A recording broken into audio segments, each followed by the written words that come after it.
Salut à toutes et à tous.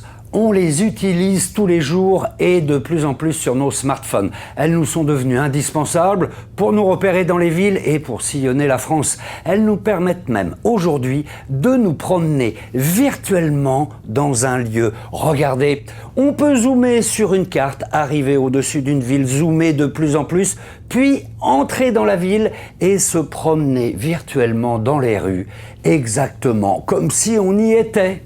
C'est quand même extraordinaire, non ? Oui, mais savez-vous vraiment comment ces cartes sont fabriquées et réalisées ? À partir de quelles informations ? Et comment arrive-t-on aujourd'hui à avoir des cartes aussi précises de toute la France sur papier, en numérique ou en visualisation 3D ? Eh bien, pour le comprendre, on va commencer par fabriquer une carte.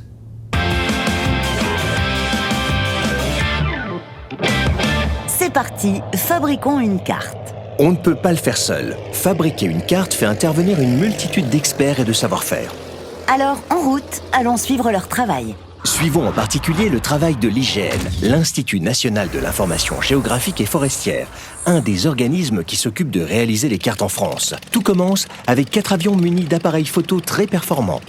Chaque année, ils sillonnent un tiers du territoire français pour prendre des images verticales du territoire. Donc, 3 ans sont nécessaires pour photographier l'ensemble du territoire. Exactement, mais il faut réunir plusieurs conditions. D'abord, une bonne météo, car s'il y a des nuages, pas d'image. Ensuite, être à la mi-journée, l'heure à laquelle les projections des ombres sur le sol sont les plus faibles. L'avion se positionne ensuite sur un cap et une altitude donnée et il s'y tient. Une première photo est prise, puis une deuxième, puis une troisième. Chaque photo couvre un territoire de 1,5 km par 1,5 km au sol et chevauche la précédente d'environ 60%. Ces photographies donnent tous les détails du terrain. Chaque point de la photo correspond à une petite portion de sol carré de 25 cm de côté. Parfois, on va même jusqu'à 5 cm. C'est la très haute résolution. Une fois la ligne finie, l'avion fait demi-tour en naviguant sur un axe parallèle au premier. Et de la même manière, les clichés se chevauchent dans l'autre sens. Toute la zone est ainsi photographiée. Mais pourquoi les photographies ont-elles besoin de se chevaucher ? Grâce au chevauchement, chaque point est photographié selon 2 angles différents. C'est comme si l'avion avait 2 yeux, et chaque œil voit une image légèrement différente. C'est la superposition de ces 2 images qui permet de percevoir la profondeur et le relief. Ainsi, le chevauchement des photographies permet de prendre en compte le relief des objets et du sol. C'est la stéréoscopie. Ok, maintenant il n'y a plus qu'à imprimer les photos pour avoir une carte ? Pas exactement, car les images obtenues déforment la réalité. Regarde, elles ne sont pas exactement verticales en tout point avec les éléments au sol. Elles ne correspondent donc pas à une carte plane. Ainsi, pour corriger ces prises de vue, il faut 3 étapes. Premièrement, calculer leur orientation dans l'espace à partir de mesures précises sur les images. C'est la photogrammétrie. Cela permet d'éviter les distorsions de l'appareil photo et l'inclinaison de la prise de vue. Deuxièmement, calculer le relief et troisièmement, corriger les erreurs relatives à celui-ci. La photo obtenue s'appelle orthophotographie. Ortho comme droit en latin ? Ah mais je comprends tout. Et la prochaine étape ? Homogénéiser la couleur des clichés et regrouper puis assembler toutes les images selon une grille. Les superpositions sont supprimées. On obtient ainsi une représentation précise d'une zone géographique. Et alors ça y est, notre carte est prête ? Attends, il reste encore quelques étapes. Ces prises de vue aériennes sont complétées avec des prises de vue satellitaires qui capturent l'ensemble du territoire français chaque année et donc permettent une mise à jour plus rapide des données. Et ce n'est pas tout. Des géomètres et topographes sillonnent également le pays pour effectuer des mesures de terrain et compléter ce qui ne peut pas être vu par les photos aériennes ou satellitaires. Sentiers en sous-bois, limites des communes, toponymie, c'est-à-dire les noms des lieux. Ces images ainsi que toutes les informations géographiques visibles qu'elles permettent d'identifier ou de mesurer viennent enrichir en continu les immenses bases de données de l'IGN. Des millions de kilomètres de routes, de sentiers, d'adresses, de toponymes, etc. Mais en fait, les cartes que l'on achète, ce ne sont pas des photographies. Elles ressemblent plus à des dessins, non ? Tu ne crois pas si bien dire. Autrefois, les cartes étaient dessinées à la main, mais aujourd'hui, elles sont créées numériquement. Le cartographe s'appuie sur les bases de données pour les élaborer. Il fait appel aux milliers d'informations disponibles sur le relief, les limites de terrain, les routes, les habitations, les noms et les superpose numériquement. Attends, avec toutes ces informations, on s'y perd un peu, non ?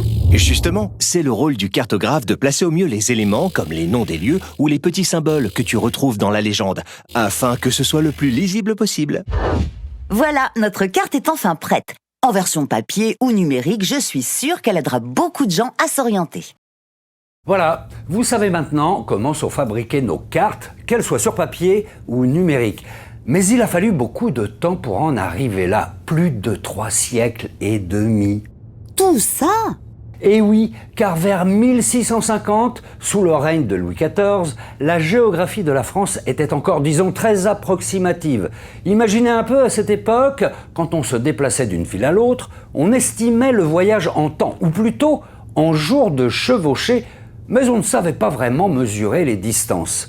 Et c'est justement Louis XIV et son ministre Colbert qui lancent le défi de réaliser des cartes précises du royaume de France. Et quel défi! Voici la grande aventure de la cartographie française au fil du temps.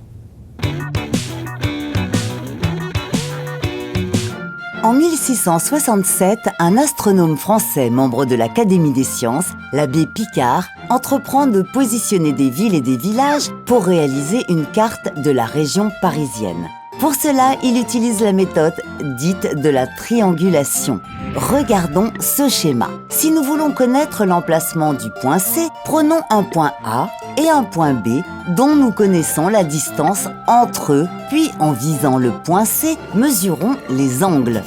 Comme nous connaissons la longueur du segment AB ainsi que les deux angles, il suffit maintenant d'un simple calcul de trigonométrie pour connaître l'emplacement de C. Quel progrès! Car avant cela, les distances étaient mesurées avec des roues ou des règles et leurs erreurs étaient souvent nombreuses. Désormais, avec la triangulation, en visant les tours, les monts et les points hauts du territoire, les résultats sont plus précis. La méthode fonctionne si bien que le roi Louis XIV et son ministre Colbert décident de l'utiliser pour cartographier le territoire français. Pour cela, ils font appel à une sommité dans le monde de l'astronomie, Jean-Dominique Cassini, dit Cassini Ier. Durant plusieurs décennies, avec le mathématicien Philippe de la Hire, de triangle en triangle, il cartographie les territoires qui longent le méridien de Paris, du nord au sud de la France. L'idée, réalisée par maillage, un canevas qui constituerait le premier châssis de la cartographie du territoire.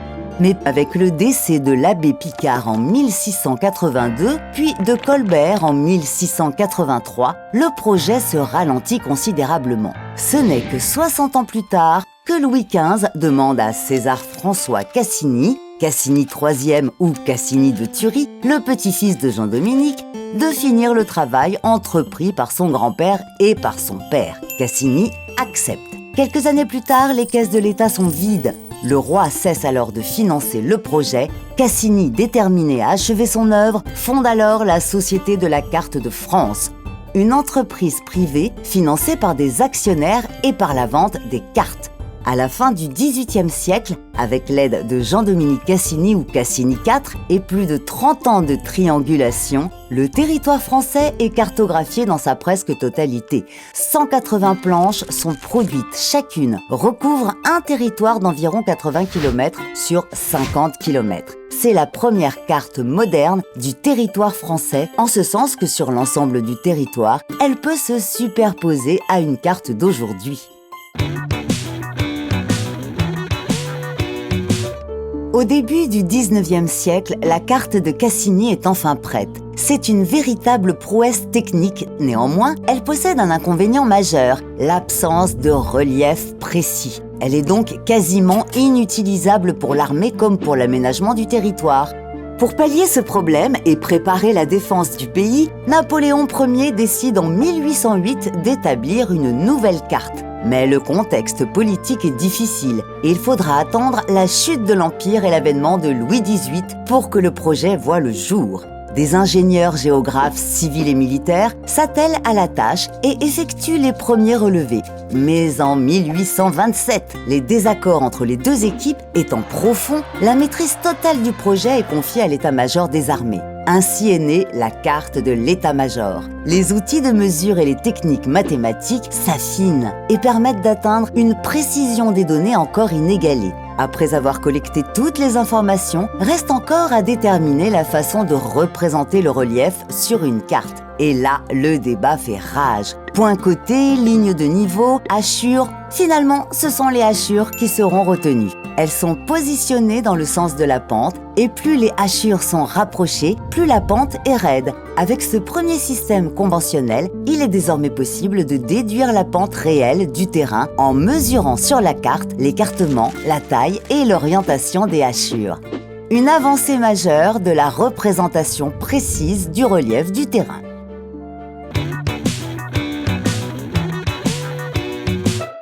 En août 1826, l'ingénieur français Nicéphore Niepce prend la première photographie de l'histoire, le point de vue du gras. Invention majeure, il est désormais possible de réaliser une image sans la dessiner. Et ce n'est pas tout. En 1903, les frères Wright, pionniers de l'aviation, réalisent avec leur avion nommé le Flyer le premier vol motorisé contrôlé de l'histoire. Alors, pourquoi ne pas combiner ces deux inventions afin de réaliser des photographies depuis là-haut ? Très vite, avec la Première Guerre mondiale, cette discipline se développe. Quoi de plus pratique en effet pour observer les mouvements de l'ennemi que de prendre des photos aériennes ? Mais revenons à la cartographie. À la fin du 19e siècle, une autre invention voit le jour, celle du stéréoscope, un petit appareil qui permet de voir en relief grâce à l'utilisation de deux illustrations ou deux photographies. Cette technique, associée à la photographie aérienne, permet donc d'obtenir des images en relief du territoire. La photogrammétrie aérienne est née. Encore une avancée clé. Dorénavant, pour cartographier le territoire, il suffit de prendre des photos aériennes et de les utiliser afin de réaliser un modèle de terrain. Dans les années 1950, l'IGN, l'Institut géographique national, décide de photographier l'intégralité du territoire français pour le cartographier à partir des photos. Plus rapide et beaucoup plus précise que les techniques utilisées auparavant, la photogrammétrie aérienne permet de réaliser cette carte de France en 25 ans seulement, alors qu'auparavant, il aurait fallu plus d'un siècle. Belle évolution!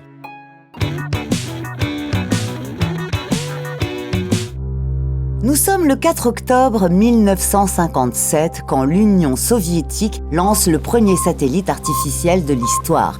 Le début de l'ère spatiale commence.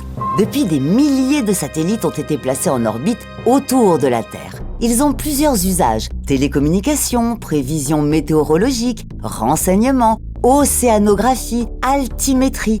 Certains remplissent des missions fondamentales pour la cartographie. Les satellites de positionnement, par exemple, qui permettent de se localiser et de déterminer des coordonnées, vous savez, les fameux GPS, ou encore les satellites d'observation de la Terre qui prennent des images de notre planète transmises sous forme d'ondes. Ils permettent de décrire les reliefs du territoire en mesurant les décalages géométriques entre deux images du même lieu prises sous des angles différents. Ou encore, d'analyser la nature des sols. Exemple, nous voulons savoir si dans cette partie du globe, il s'agit d'eau ou de terre. Pour cela, il suffit d'analyser la composition des ondes de la lumière du soleil que la surface terrestre renvoie vers le satellite. Le premier satellite d'observation de la Terre français, Spotin, a été lancé le 22 février 1986. Pour accompagner cette évolution, l'IGN, l'Institut géographique national, crée au début des années 90 un service spécialisé qui se développe conjointement avec les satellites d'observation de la Terre. Après les satellites Spotin A7, je vous présente les satellites Pléiades, qui permettent à 700 km d'altitude d'obtenir des images presque aussi détaillées que celles fournies par les avions. IGN combine des connaissances de pointe pour développer un savoir-faire unique dans le domaine de la géométrie des images satellitaires et de la production de cartographie spatiale.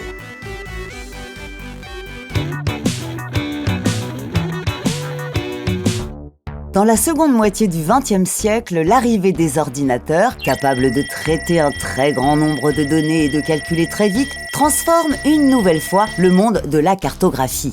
Dans les années 1960, l'IGN s'équipe d'un ordinateur performant pour réaliser des calculs dits géodésiques, qui précisent la forme de la Terre. L'ère du numérique commence. Dès les années 70, l'Institut se munit également de tables traçantes. Regardez, elles dessinent les cartes toutes seules. Avant, les cartes étaient dessinées par les cartographes à la main sur du papier. Elles étaient longues à concevoir et difficiles à partager. Mais avec ces tables, tout change. Dorénavant, il est possible de travailler sur des cartes numériques qui seront ensuite dessinées par la table traçante. Ainsi, c'est plus rapide à fabriquer et la partager devient plus facile. Quelques décennies plus tard, en 2002, une nouvelle étape majeure bouscule une nouvelle fois les méthodes de travail. La première caméra numérique intègre les avions de l'IGN. Désormais, les photographies sont prises directement avec cette caméra, stockée sur des serveurs et travaillées numériquement. Quelques années seulement sont maintenant nécessaires à la réalisation d'une carte. Et une actualisation en temps réel n'est plus inimaginable. Autre innovation qui a bouleversé le rapport de la cartographie avec les utilisateurs, l'apparition des cartes numériques consultables en ligne, imprimables à façon, voire même modifiables par les citoyens eux-mêmes. Et oui, les utilisateurs deviennent eux aussi des producteurs d'informations géographiques. Et aujourd'hui, on peut se promener en immersion dans des univers en 3 dimensions. L'IGN, par exemple, a développé une plateforme internet nommée iTowns, qui permet de visualiser et d'exploiter tout type de données géographiques 3D. On peut par exemple faire des visites virtuelles, simuler des aménagements dans les villes et les campagnes, avoir des informations liées au climat, surveiller l'évolution de la végétation. Bref, cette plateforme peut rendre beaucoup de services sans avoir besoin de se déplacer. Mais comment c'est possible ? Regardez.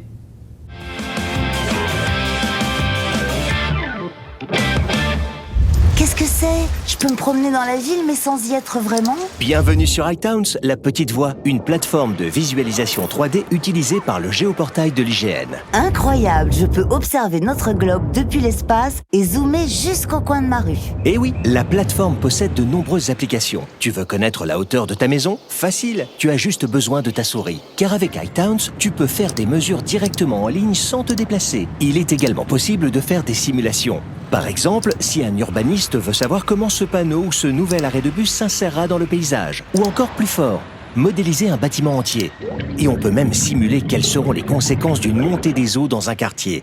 S'il y a tant de possibilités, c'est que cette plateforme permet de visualiser en même temps un très grand nombre de données hétérogènes, régulièrement actualisées et géoréférencées, c'est-à-dire des données dont on connaît avec exactitude la provenance géographique. Mais quelle est l'origine de ces données ? Les données proviennent de plusieurs sources différentes, notamment des capteurs positionnés sur des satellites, des avions, des drones, des sacs à dos portés par des professionnels à vélo ou à pied, et même sur des voitures un peu particulières. Je connais ces voitures, ce sont les voitures Stéréopolis de l'IGN. Et sur le toit, qu'est-ce que c'est ? Des caméras et des lidars. Attends, je t'explique. Ces voitures sillonnent les routes françaises pour décrire la ville en 3 dimensions. Comment ? Grâce à une tête de 5 caméras. 4 pour les côtés et 1 pour le ciel. Tous les 5 mètres environ, clic, 5 photos sont prises. Mises bout à bout, elles créent un panoramique. Comme le véhicule est muni d'un système GPS, on sait exactement où les images ont été capturées. Mais il s'agit d'images en 2D, pas en 3D. Bien observé. Pour que ces images deviennent navigables en 3 dimensions, il manque une chose. La forme des bâtiments et leurs coordonnées GPS. On pourra les trouver dans les bases de données de l'IGN, constituées de référentiels cartographiques, de prises de vue aériennes ou de modèles 3D produits par les régions, les départements ou les communes. Ainsi, on connaît la forme des bâtiments et leurs images. Il suffit ensuite, grâce à un algorithme, de projeter le panoramique le plus proche sur la forme du bâtiment qui correspond. Et voilà une image en 3 dimensions. Et tu as parlé d'autre chose aussi, le lidar. Oui, il s'agit d'un appareil qui utilise la lumière, notamment le laser, afin de mesurer des distances. Comment ? L'appareil envoie un faisceau laser qui balaie l'environnement proche. Le laser est réfléchi par tous les éléments et est capté par un collecteur de lumière. On connaît la vitesse de la lumière, alors il suffit d'analyser le temps effectué pour un aller-retour pour déterminer la distance des objets. Grâce à cela, un algorithme reconstitue numériquement une image en 3 dimensions de la zone en nuage de points. L'utilisation du lidar ne se limite pas aux véhicules Stéréopolis. Prise de vue aérienne, modélisation des forêts ou de lieux clos comme le métro, il possède de nombreuses applications. Forêt, métro, on ne peut pas y aller en voiture dans ces lieux-là. Alors, comment fait-on ? Il existe un sac à dos très pratique équipé de multicapteurs développés à l'IGN. Il permet de numériser de manière fidèle pour les endroits difficiles d'accès à un environnement en 3D. Tous les défis sont relevés. Avec iTowns, les applications sont infinies. Elles sont même là où on ne les attend pas. Par exemple, les services d'urgence disposent d'un outil supplémentaire pour préparer leurs interventions et gérer des crises à distance. Simulations diverses, modélisation, visites virtuelles de milieux complexes, égouts, galeries techniques peuvent faciliter les opérations des équipes sur le terrain. Impressionnant! Avec iTowns, tout devient possible. Bon, maintenant j'ai une petite devinette pour vous. Regardez bien les objets qui se trouvent devant moi. Il y a un ordinateur, une tablette, un smartphone, un GPS, une voiture et une carte papier. Alors, qu'ont-ils en commun ? Oh, bah alors là, je vois pas. C'est vrai que ça ne saute pas aux yeux. Alors je vous donne la réponse. En fait, ils utilisent tous des géodatas. C'est quoi des géodatas? Pour comprendre, il faut regarder le mot d'un peu plus près et le décomposer. Commençons par data. Data, ça signifie données ou information si vous préférez. Le plus souvent, vous le savez, ce terme est utilisé dans le domaine informatique. Géo maintenant? Géo comme le préfixe de géographie ou de géologie? Oui, en grec, ancien bien sûr, géo, ça veut dire la terre. Mais là, plus précisément, géo est une abréviation du mot géographie. Maintenant, si on remet les deux parties ensemble, cela nous donne une donnée géographique. Donc les géodatas sont des données dont on connaît les coordonnées géographiques. Et les smartphones, GPS, cartes, ordinateurs. Et puis tenez, les voitures autonomes aussi utilisent les géodatas pour analyser leur environnement et rouler toutes seules, sans chauffeur. Et alors, ça ressemble à quoi une donnée géographique?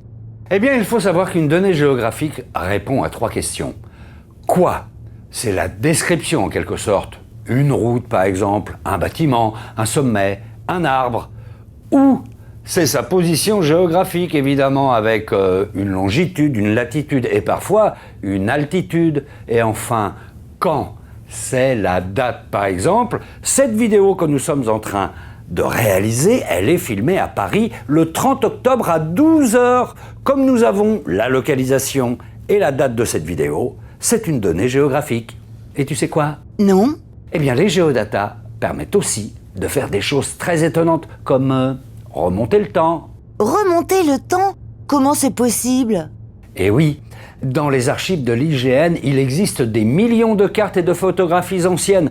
Toutes ces données du passé sont utilisées par l'IGN et mises en commun pour remonter dans le temps. Si vous allez sur le portail Remonter le temps, vous pourrez observer l'évolution du territoire, d'une ville ou d'un quartier au fil des années. Et bien voilà, maintenant vous savez tout. Allez Fred, envoie cette vidéo à l'IGN. Comme ça, dans 50 ans, les gens sauront qu'on était là. Et voir. Oh bah oui, t'as raison la petite voix. Et voilà, une donnée géographique en plus. Bref, vous l'avez compris, la géodata permet aujourd'hui d'expliquer et de comprendre différemment le monde qui nous entoure. Et puis profitez-en, parce que c'est accessible à tous. Allez, je vous dis à bientôt pour de nouvelles aventures. Ciao!